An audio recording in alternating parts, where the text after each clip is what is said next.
నాడు చిరంజీవి పార్టీ పెట్టారు. రాజశేఖర రెడ్డిని పంచలోడ తీసుకొడతానని పిలుపునిచ్చింది ఆ రోజున పవన్ కళ్యాణ్.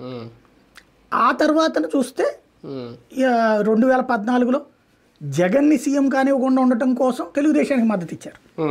ఓపెన్గానే చెప్పారు కదా మొక్క. 2019లో జగన్ని సీఎంను కానివ్వను అని శపథం చేసి తెలుగుదేశానికి పరోక్షంగా మద్దతు ఇస్తే తను విడిగా పోటీ చేశారు. ప్రభుత్వంలో ఉన్న తెలుగుదేశం ఓట్లు ప్రభుత్వ వ్యతిరేక ఓటు చేర్చడానికి. 2024లో జగన్ని సీఎం నుంచి దించడం కోసం మళ్ళీ తెలుగుదేశం కలిసి. ఇందులో ప్రతి చోట జగన్ కామన్ పాయింట్. తనకి తన మిత్రులు అనేది మారుతూ వచ్చారు. ఎందుకోసం జగన్ని దించడానికి ఒకసారి, జగన్ని ఎక్కించకుండా ఉండటానికి ఇంకోసారి. అంతే కదా. ప్రతి క్షణంలో కూడా జగన్ అనేటువంటి వాడి పతనాన్ని చూడాలన్నది పవన్ కళ్యాణ్ కోరిక.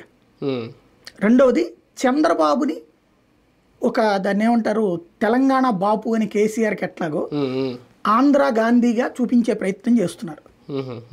ఆంధ్రాకి మరో పొట్టి శ్రీరాములు, మరొక ప్రకాశం పంతులు లాగా చంద్రబాబుని ఎస్టాబ్లిష్ చేస్తున్నారు. ఇదివరకు చంద్రబాబు గారు చేసుకునేవాళ్ళు తనకు తను, లేదా ఆయన అనుకూల మీడియా చేసేది. ఇప్పుడు అలాగా ఎస్టాబ్లిష్మెంట్ చేసే ప్రయత్నం ప్రత్యేకంగా పవన్ కళ్యాణ్ చేస్తున్నారు.